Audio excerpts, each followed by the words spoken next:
Hi, this is Samantha. Um, uh, this is the final test, aiming for the A homework assignment. The last one, I hope. Haha. So let's just start because I am in a hurry. So let us begin. Number 1, compute the following integrals. Oh, you're gonna see over time how organized this looks, and it's gonna get worse because of timing. Compute the following integrals. This is the equation given. I used integration by parts to do this, and what my u, I chose natural log of x as my u, and my dv as x to the third. And I just plugged it in here, and you see that this is what I got from that. This is different. It's not integration by parts. This is partial sum. You know the drill. So this is a partial sum is another way to find the integral easier when you have more than 1 degree power, I guess you would say. So basically, you try to find the numerator for a and b, or for these two, and you see that I did that. I took each one to all the, when you do to one place, you have to do it to the other. So that's what I did here. I took x minus 1 and x minus 6 on a and b, and on the other side too. And it all canceled out in a way, and then it ended up looking like this. So then now I'm trying to find what a is, or what b is. So I make x equals 6, so the a is 0 and cancels out, and we end up with b5. There's 1 on the other side, you take the 5 to the other side, and b equals 1 over 5. Same thing for 1. You could just plug in b stays 0, a stays with a -5, take the -5 to the other side, and you see that a equals -1/5. And then you plug this back into this right here, so that's what I just did here. And then it's just easy to find the integral of this, because the integral of 1 over x is natural log of x, and here it is. Number 2 is find the volume solid obtained by revolving the region bounded by this around y-axis. So I used the shell method because it was the easiest. This is the shell method formula. Plugged everything in. I got that. Then I used my my y's from 0 to 4 because it intersects right here. It also intersects right here. And if you do some math, you could see that this is y equals 2. And at 4, at 4, it only goes up 2. So that's their intersection, and then the origin. And this is our answer. I couldn't simplify it down more because of time. Number 3 is finding if it converges or diverges. So I never really put the answer here, but this is the test. So if the limit of n goes to infinity, a of n, and it equals to 0, and that a subside n plus 1 is less than a subside n, then it converges. And in this case, that's exactly what happened. So it converges. Same thing here. Instead of that, we use the ratio test to find what it approaches to. And you can see that it approaches to 0, so it converges absolutely, because both converge. Find the Taylor series for f of x equals e of x at a equals 2. This is the formula right here. My apologies. And then you can see when you find a derivative of e of x, it's going to be continuous to e of x. So derivative of e of x e of x. The second derivative, e of x. The third, e of x. 50, e of x. So I just plugged in this into this formula right here. And you can see that the pattern is this right here for when it's at 2. Okay, the interval convergence. Since I'm running out of time, I want to do it with you guys because, yeah, you have to give me 1 second to pull up my sheet. So, here it is. To determine the interval of convergence, we can use the ratio test. I didn't want to write all that down, but I guess we have to. What I would do here, I'd change it to this. It just makes my life so much easier doing this. Easier to cancel everything out. I do this. Oh, my apologies. It just makes everything easier. I should have specified that before. So, it'd be something like this. It's a lot of numbers. Let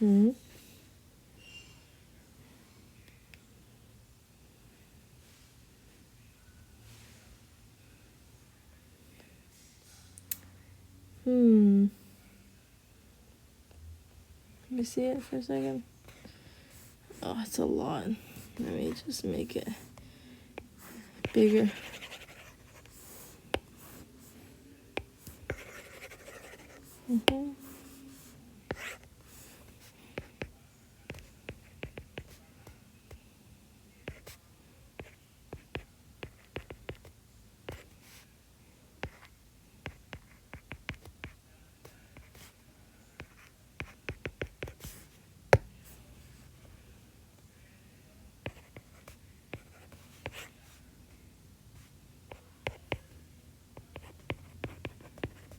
Okay.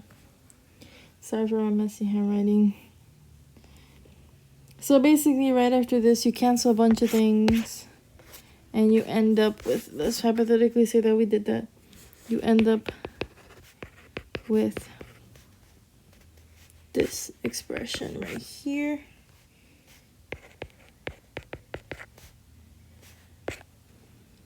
And now when this limit is less than 1, then it converges. And in this case, it does. It is less than 1, so it converges. Okay. Next. As you can see, I started running out of time, so I started using my PDFs. So in this one, what I did is what do you call it? Integration by trigonometric substitutions. So here, what you basically do is change x to theta, and that's what I just did. It makes everything so much easier. Here's where you have to remember all these little tricks because they save you, like the sine squared of x equals 1 minus cosine squared of x, and tangent squared of x is equal to 1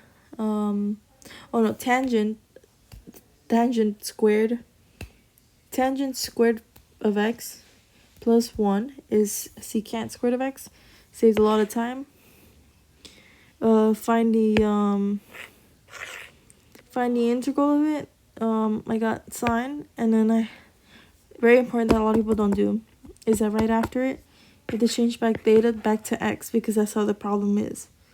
So, and then geometry is very important here. Kind of saves you. And my answer, if I'm not mistaken, was this right here. Plus c. I just didn't take a picture of it completely.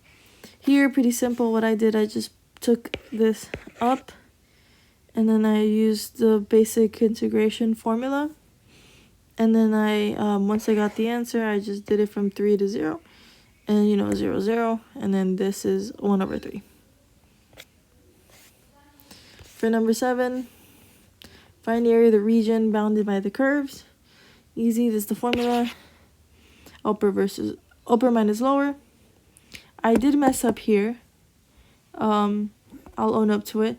I meant to do this the other way, but I haven't had sleep for like almost 35 hours. So I probably messed up my test for this. But basically, it's this right here. And this is switched pretty much. Basically, everything is switched so it wouldn't be negative, and it makes more sense. So the answer is right, but you gotta be careful with what's upper and what's lower because you'd get negative. Also important, to find what I do to find the points of intersection is a quadratic formula. Number 8, I didn't take the screenshot. I could literally show you the screenshot of it. It's like like mid flip, so my apologies on that.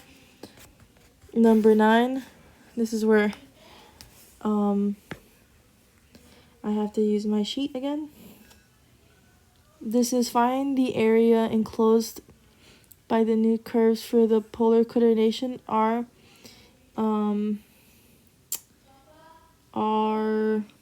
plus cosine theta. And the graph is given on the board, but professor didn't provide us. Thankfully, the teacher that was there, or the assistant that was there, helped us out. But in this case, to determine the limit of integration of that, you need to find where the curves intersect the origin, which you make it this basically equal to 0. And then you and solving this equation gives you theta equals pi, since cosine of pi is -1. Cosine of pi is -1. Yeah, because you just basically take this to the other side. It ends up being cosine of theta equals to -1. Tracking back here. The area is given, which is this right here. And now you can integrate the expression to find the area enclosed by the curve.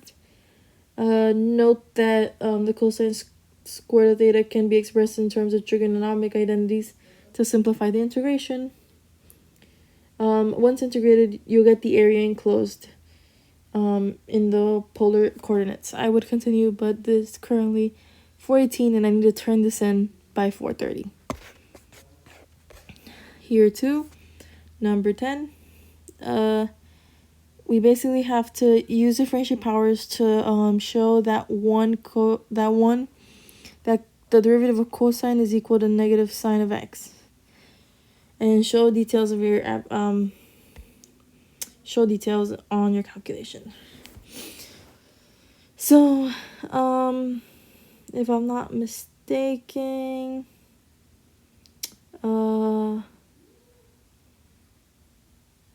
you just basically differentiate term by term with respect to x. And I'm so sorry, I would do this problem, but it's 4:19. And then you would differentiate respect to y and simplify the expression. You would know that this power series is the representation right here. This is the representation of negative sine of x. Therefore, we've shown that the cosine is negative sine of x using the differentiation of power series. I'm so sorry that I wouldn't be able to do that. Next question. What I did, substitution. We all know how to do that. Cake.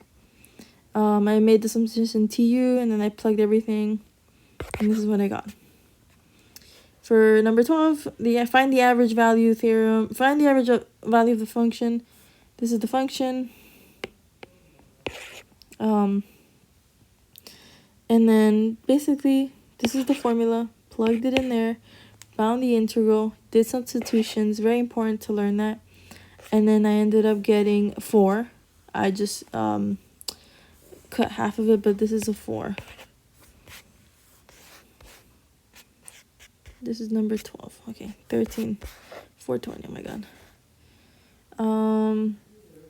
You set up the arc length. I set it up. This is the formula right here.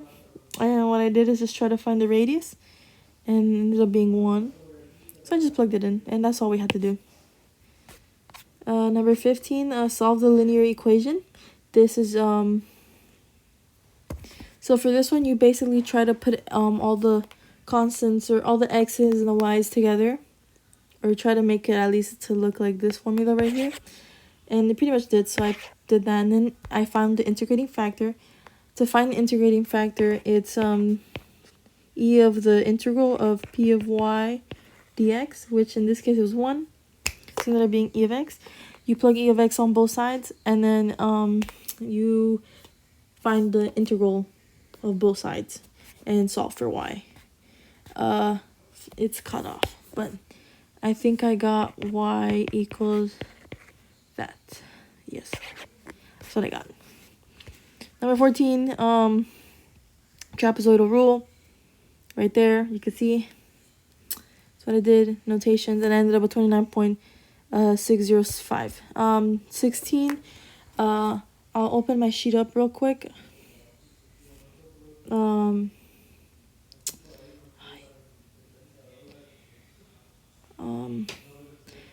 To convert the polar equation of this one right here, you can use a relationship x equals r cosine theta and y equals r sine of theta. Replace r in the terms of x and y using these relationships.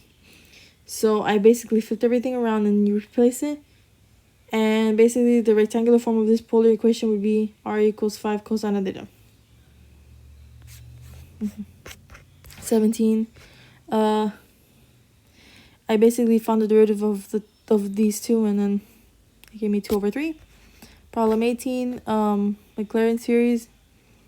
I used the formula, plugged everything in, found the derivatives. Very important to find derivatives. And yeah. Number 19. Number 19 is verify that this is the closed interval. You basically just use a ratio test and solve what the radius is and basically verify it. So for number 20, I didn't do that one, but how to solve this is centered at 0 using given power series. We can integrate the power series term by term. The power series of the natural log of x plus 1 is obtained by integrating the power series 1 over x plus 1. You find the integral of that, and it gives you the Riemann sum of -1 to the power of n, x to the power of n. You integrate each term, hence the c is constant of the integration. Since we are centering at 0, we can determine c by evaluating the center of x equals 0 and equating it to natural log of 1, since natural log of 1 is 0. Therefore, the power representation of natural log of x plus 1 is centered at 0. And that's all I could do in this short thing. And my apologies that it got so sloppy at the end, but that's all I could do. Thank you so much.